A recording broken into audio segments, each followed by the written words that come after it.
Boa tarde, começando um novo canal teórico, dia 1º de fevereiro. Pedi a doutora Carita, que é a nossa excelente R1, no mês de fevereiro, no mês de carnaval, que ela gosta de carnaval. Então, ela pediu para dançar o carnaval numa dislipidemia. Ela vai dar uma aula para a gente, vai conversar sobre dislipidemia para a gente poder brincar o carnaval sem gordura. Um abraço. Meu nome é Karen, então vou falar um pouquinho sobre a dislipidemia na nossa prática clínica da medicina de família. Então, não tem como a gente falar sobre dislipidemia sem falar um pouquinho sobre a aterogênese, né? Aí aqui eu tentei mais ou menos explicar de forma resumida como que ocorre essa aterogênese, né? O NDN que está ali circulando na corrente sanguínea, ele vai atravessar os espaços, né, entre as células do endotélio e vai se depositar no espaço subendotelial. Aí eu coloquei outra imagem ali para a gente relembrar isso. E aí esse endotélio, esse NDN se depositando nesse espaço subendotelial vai começar a sofrer oxidação. E aí as moléculas de adesão endoteliais vão sinalizar essa presença desse NDN para os monócitos que aí vão entrar no vaso e aí vão ser convertidos a macrófagos. E os macrófagos vão fagocitar esse NDN e vão passar a ser as células gordurosas, espumosas, né? E aí vão se acumular nesse espaço endotelial com células musculares, com colágenos. E aí isso vai culminar com a formação dessa placa de ateroma. Aí aqui eu coloquei um desenho para a gente lembrar, né? Aqui então o endotélio, então abaixo dessa camada do endotélio vai ter toda essa formação da placa de ateromas. E aqui eu coloquei mais uma imagem só para a gente lembrar que essa placa ela já começa a ser formada desde a primeira época de vida. E aí, assim, a gente passa por um momento em que é clinicamente silencioso, e isso vai piorando, vai aumentando, até que se chega ali mais ou menos por volta da 4ª década, e aí assim, a gente já começa a ter uma clínica mais exuberante. E aí, aqui eu coloquei um pouquinho sobre como que é feita essa avaliação laboratorial. E aí, para lembrar que não é obrigatório o jejum, quando a gente pede esse perfil lipídico, mas se o triglicerídeo estiver muito alto, né, estiver maior que 440, aí é interessante a gente fazer esse exame em jejum. Na diretriz da Sociedade Brasileira de Cardiologia, de 2019, fala um pouquinho sobre como que a gente tem que fazer esse rastreio. Na nossa de atenção básica, muda pouquinhas coisas. E aí, aqui, o que ele traz? Que todo paciente tem entre 40 e 75 anos, geralmente a gente vai fazer um rastreio anual, né? Vai ficar pedindo o perfil lipídico anualmente. Já o paciente mais novo, entre 20 e 39 anos, é mais ou menos 4 a 6 anos. E as crianças também, a gente não pode esquecer. Se a criança tem mais de 10 anos, a gente pede de rotina, mas não tem uma época, se é anualmente ou não. Mas se a criança tem mais de 2 anos e ela tem uma história familiar de dislipidemia ou uma história familiar de doença aterosclerótica precoce, ou seja, a mãe ali com menos de 65 anos ou o pai com menos de 55 anos também tem que fazer o rastreio. E aí, se o paciente tem algum xantoma, algum arco corneano, aí a gente vai estar pedindo também com menor intervalo, né? Aí aqui eu coloquei uma fotinha de um xantelasma, né? Um xantoma é esse acúmulo de gordura na pele, né? E pode ser aqui nas pálpebras, aí a gente vai chamar de xantelasma, mas tem acúmulo no tendão, tem acúmulo nas coxas, e com uma figurinha também desse arco corneano, que é esse arco que está envolvendo ali essa região da córnea. Esses pacientes a gente tem que ter atenção para estar pedindo com maior frequência. E aqui para a gente lembrar como que calcula. Eu achei interessante colocar, porque eu não sei vocês, mas pelo menos lá no Maceió, vez ou outra eles mandam só o colesterol. Ou às vezes tem o colesterol, tem o triglicerídeo. E às vezes pela formulazinha a gente consegue deduzir como que está mais ou menos LDL e HDL. E lembrar que não dá para a gente usar essa forma se o triglicerídeo estiver maior que 400. E aí aqui eu coloquei os valores de referência, porque muda um pouquinho, né? Quando o paciente hipertenso, está com a pressão alta, a gente já vai entrar com medicamento. O paciente diabético também que está com aquela glicose alterada, a gente vai entrar com medicamento, mas aqui na dislipidemia não, tem um raciocínio maior, né? Tem um valor de referência, geralmente para os laboratórios, o colesterol tem que estar menor que 190, eu acho que o nosso é menor que 200, o HDL tem que estar maior que 50, nosso colesterol é bom, o triglicerídeo, se é em jejum, menor que 150, se não é, tem que ficar menor que 175, e o LDL, a gente tem que calcular o risco cardiovascular, e aí vai depender desse risco cardiovascular para a gente ter o nosso valor de referência. Aí eu fiz um slide sobre isso para a gente relembrar. Aí aqui eu coloquei um pouquinho sobre as classificações dessas dislipidemias, que vão se basear no nível sérico. Então, quando a hipercolesterolemia, quando o LDL está maior que 160, o hipertrigliceridemia, quando o triglicerídeo é maior que 150 em jejum, ou maior que 175 sem jejum, e a mista quando a gente tem os dois. O HDL baixo não tem um nome para ele, né? Baixo, menor que 150 nas mulheres e menor que 40 nos homens. E tem outra classificação que é da primária e secundária, né? As dislipidemias primárias e dislipidemias secundárias.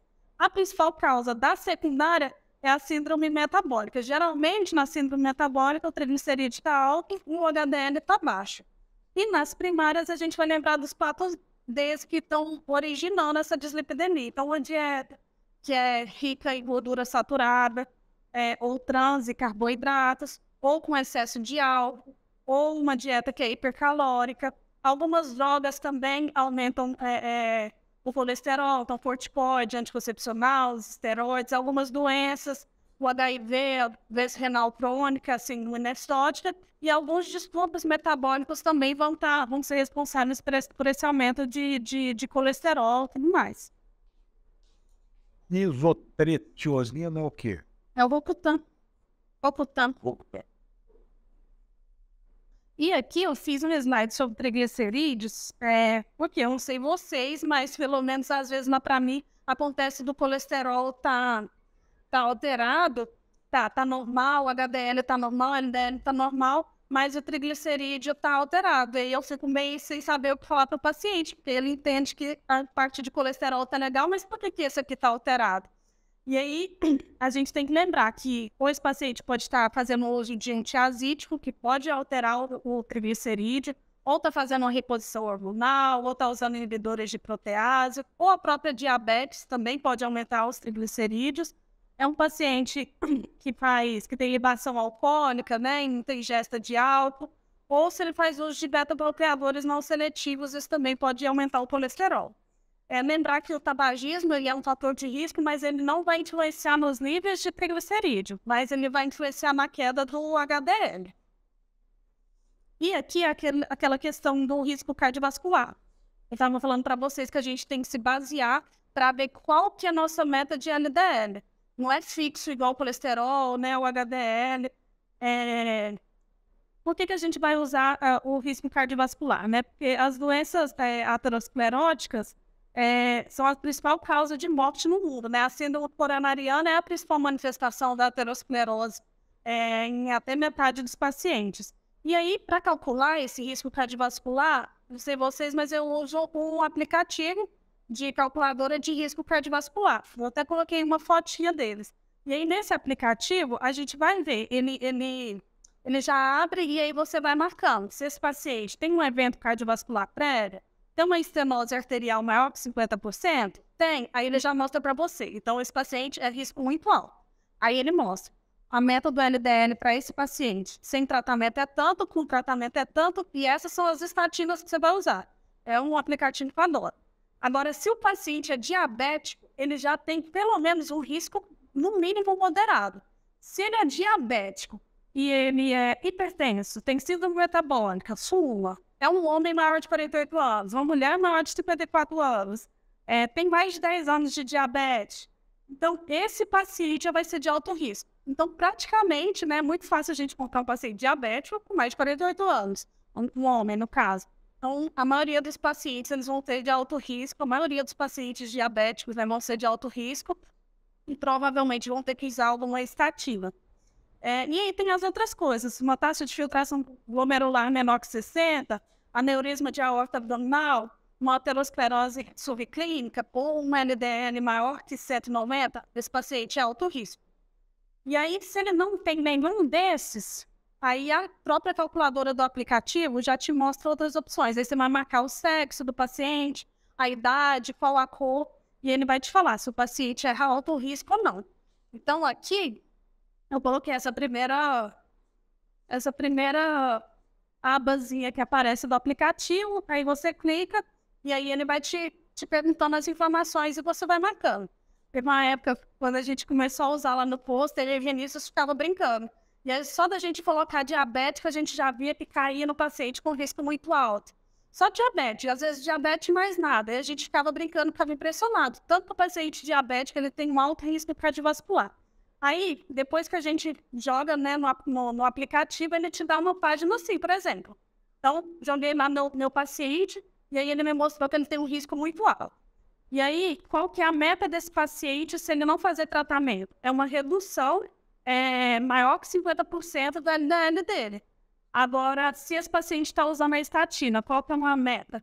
Menor que 50% do LDL e do HDL menor que 80%. E aí, esse paciente, ele tem como tratamento recomendado usar a atorvastatina ou a rosuvastatina, ou se usar a simvastatina, tem que usar associada com ezetimibe.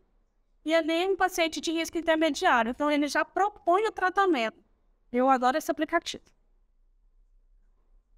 E aqui, um pouquinho sobre o tratamento não farmacológico, né? Explicar para esse paciente que a gordura trans, ela deve ser proscrita da dieta, que a gordura saturada, ela tem que ser um pouco limitada, e a insaturada também. Já as poliinsaturadas, que é o ômega 3, ômega 6, elas têm recomendações mais específicas, e que tem que fazer uma boa ingestão de fibras para prevenir essas doenças cardiovasculares. Posso fazer uma pergunta ou você prefere que eu faça no final para não te interromper? Pode fazer.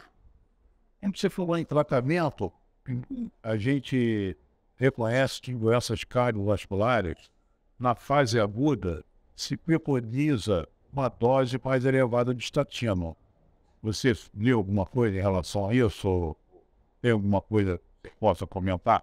Quando está na fase aguda. Aguda de um AVC, um acidente vascular cerebral, ou uma doença coronariana aguda, você, em média, qual é a dose que você usa da estatina normalmente com o paciente? Aí esse paciente, que ele já tem um risco muito alto, porque ele já teve um evento prévio, aí geralmente a gente tenta usar uma estatina de maior potência, que eu coloquei nos próximos slides, então atorvastatina ou rosuvastatina, e já numa dose, se for atorvastatina, de 80 ou 40. Então, é isso que eu estou querendo te colocar. Na fase aguda do acidente vascular, é benigno você usar uma dose de 80 miligramas, pelo menos na fase aguda, dos 30 a 60 dias. A doença vascular aguda, tanto coronariana ou cerebral, é prudente que você use uma dose de 80 miligramas de atorvastatina.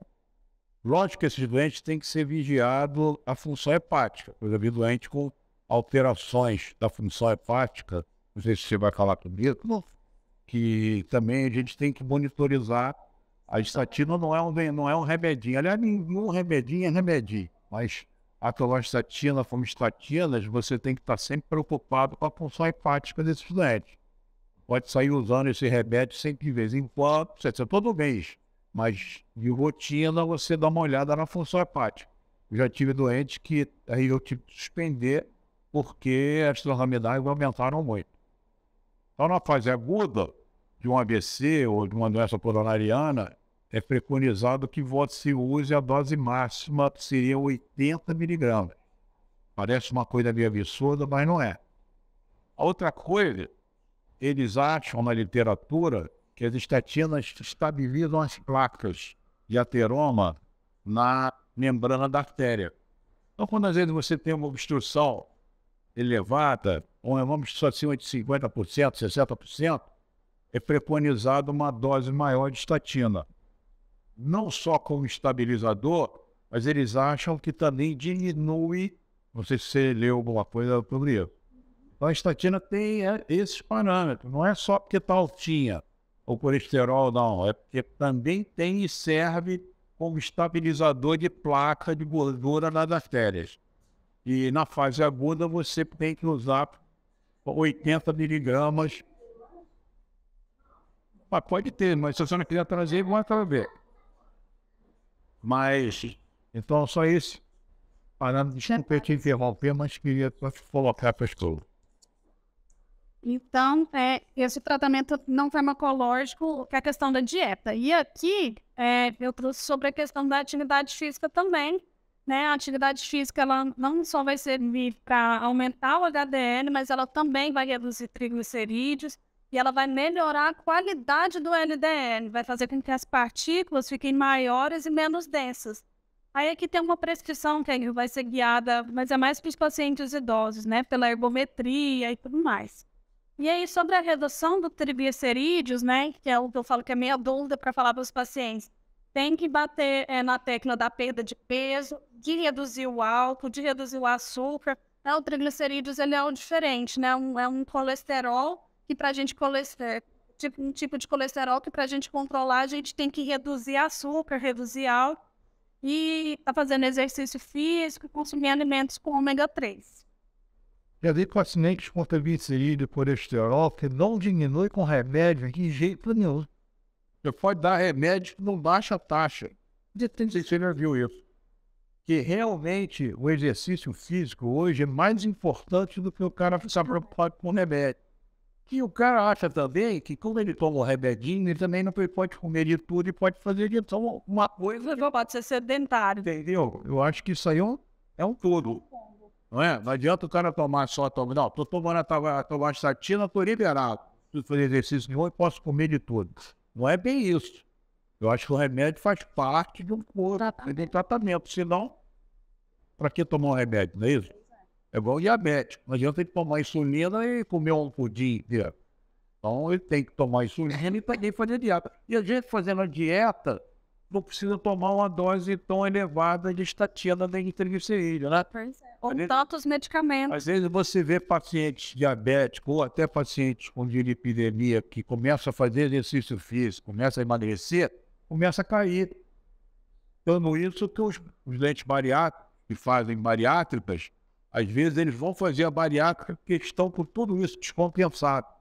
E quando eles fazem a bariátrica e perdem peso, começa a diminuir remédio. Eu tenho clientes, eles também devem ter pacientes que depois da bariátrica não tomam remédio nenhum.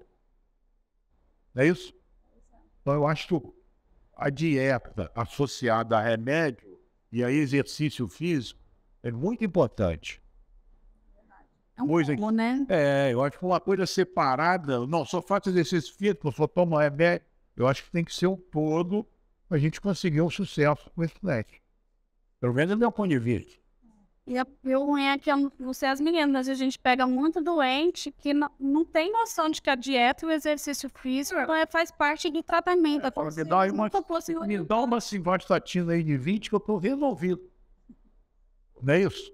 Ou toma um Diamicron que eu não preciso fazer mais nada. Não é isso. Não é o Diamicron nem a simvastatina que vai resolver o doente. Tá certo? Aí aqui eu coloquei então um pouquinho sobre as estatinas, né? Elas são classificadas em...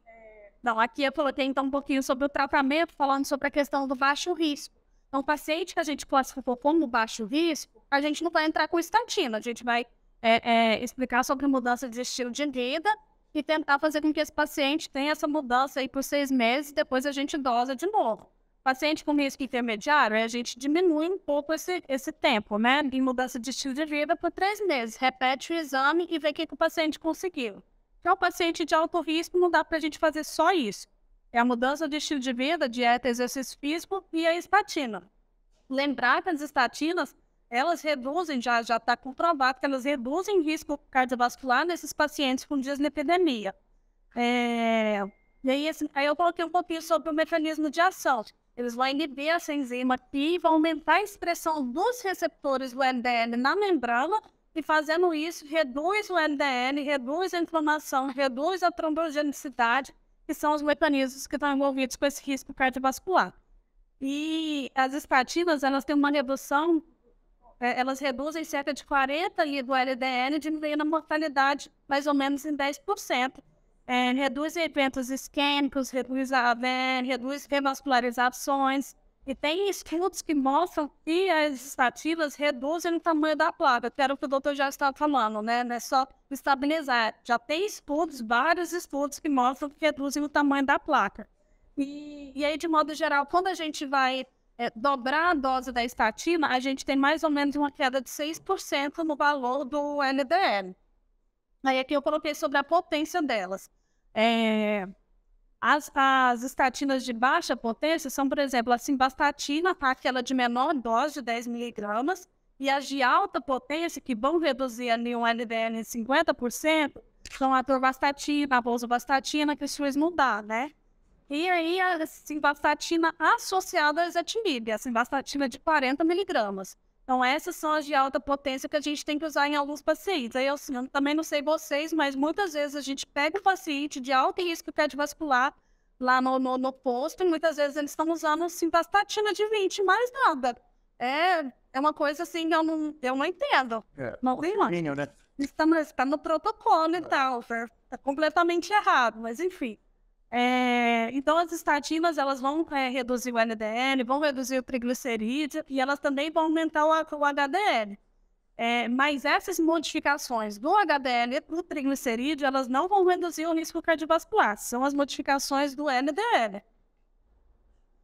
E aqui é o que o doutor já estava falando, que a gente tem que estar atento aos efeitos colaterais. E aí a gente, o principal efeito colateral das estatinas é a miopatia.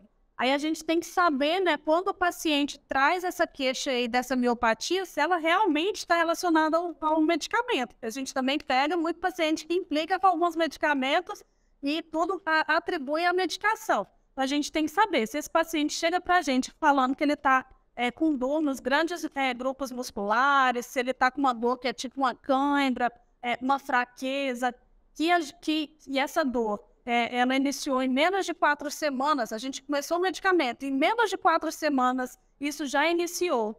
Ou a gente suspendeu esse medicamento e essas dores melhoraram em menos de 4 semanas depois da suspensão, a gente pode atribuir, vai ser provavelmente a estatina que vai estar causando isso. Mas pode acontecer do paciente estar tomando a estatina já há algum tempo e mesmo assim ele desenvolver essa miopatia. É raro, mas pode acontecer.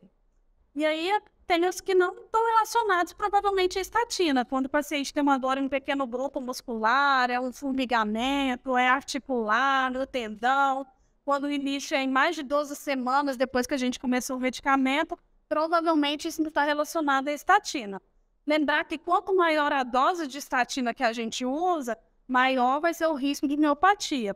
E tem alguns fatores que também vão aumentar esse risco de miopatia. Então, se o paciente é doente renal crônico, se ele é hepatopata, etilista, tem hipotiroidismo, ou faz exercício físico extenuante, isso vai aumentar o risco de ter miopatia pela estatina.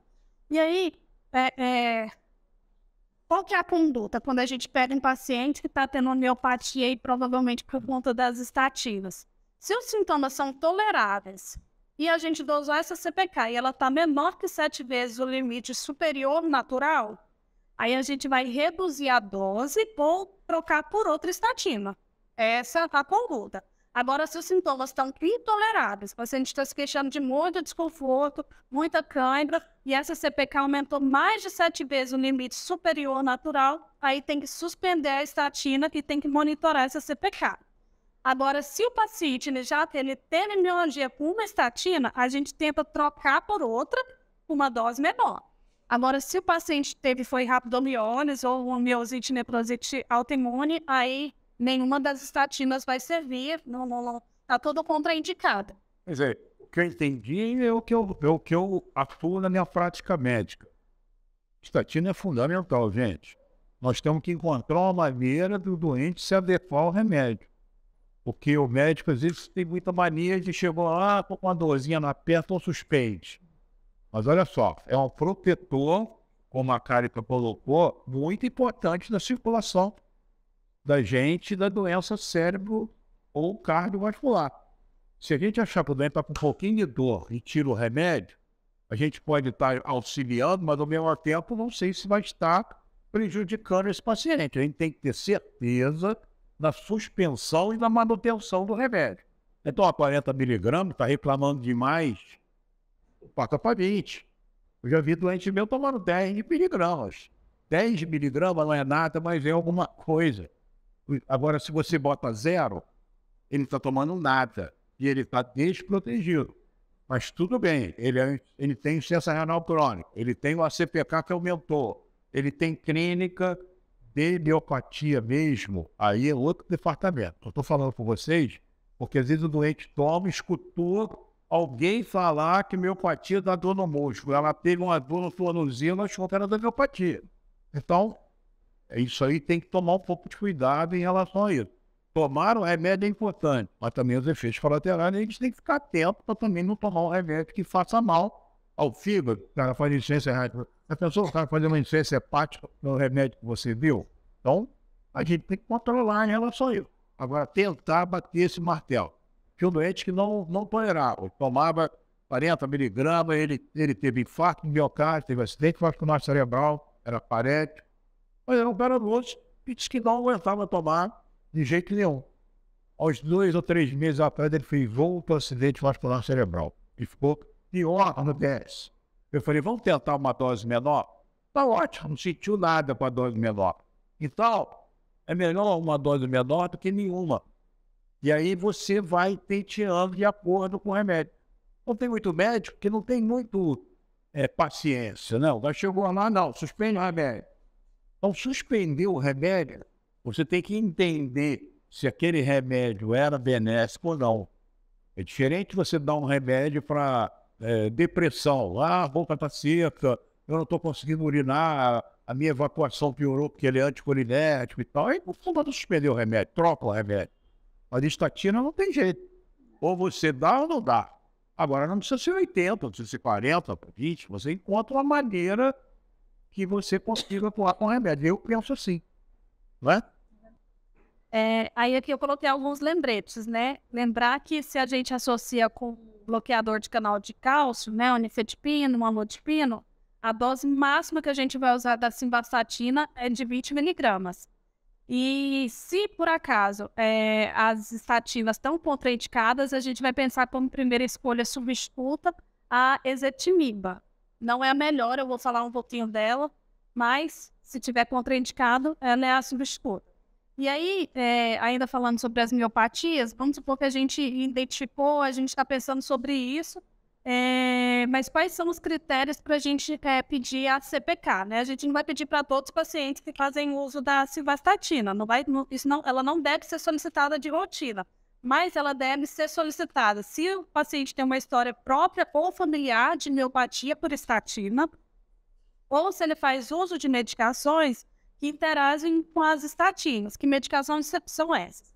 Amiodarona, bloqueador de canal de cálcio, ácido, macronídeos, a fluoxetina ou antagonista da protease e antifúngico, eles aumentam o nível sérico de estatinas. Agora, a rifampicina, a fenitoína, fenobarbital e a carbamazepina reduzem os níveis de estatina. Aí, esses pacientes que fazem, então, uso dessas medicações, aí é interessante a gente estar pedindo a CPK.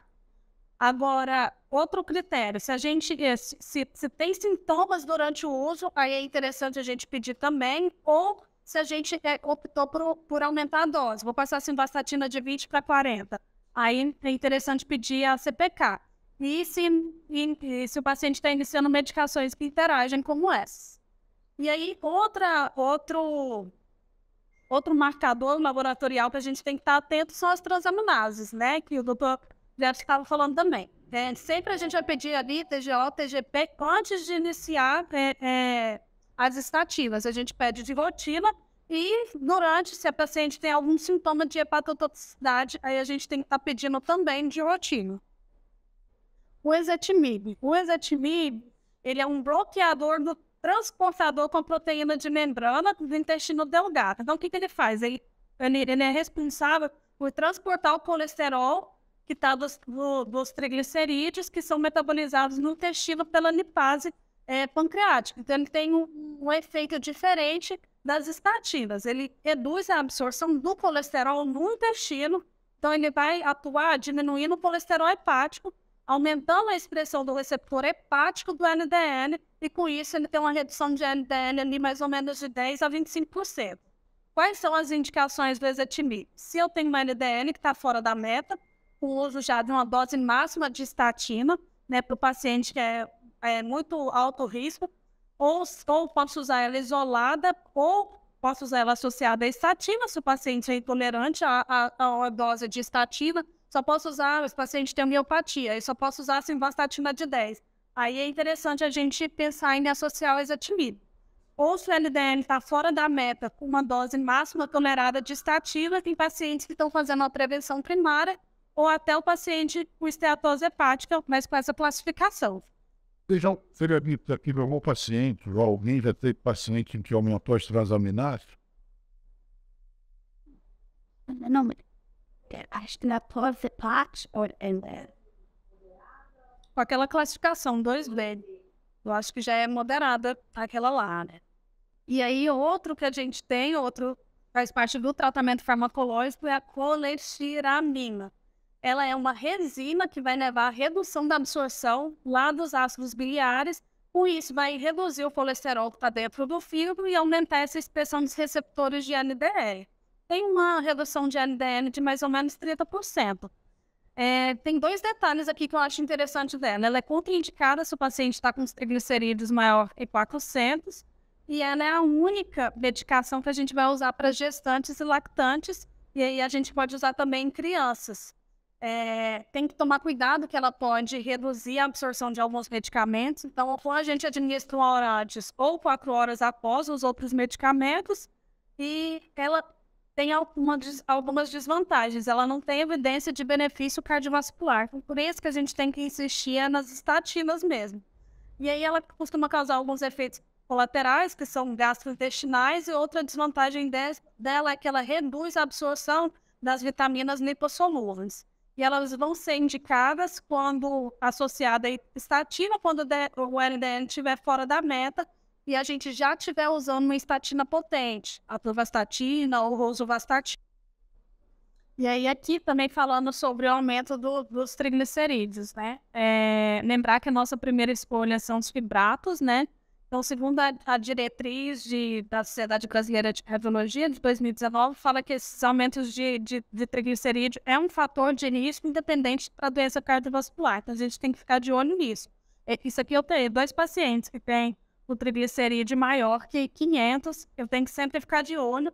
Lembrar, né, que esses valores aumentam muito o risco deles fazerem pancreatite aguda, e quanto mais elevado esses triglicerídeos, graças a Deus, maior a queda quando a gente usa com fibrato.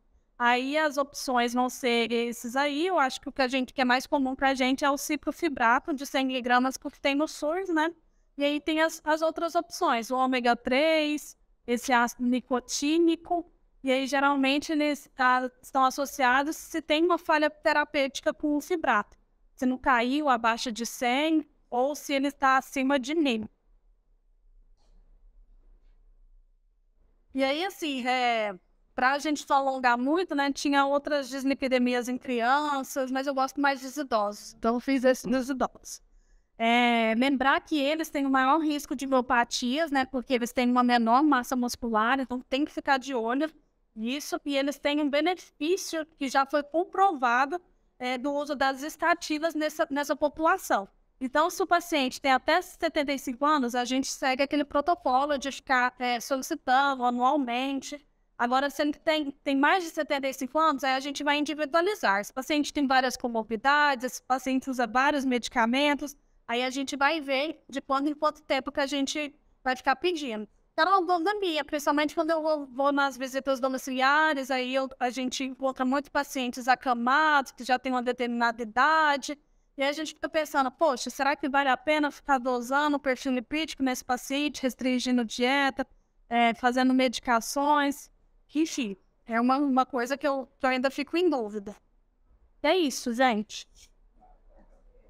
Bom. Tá.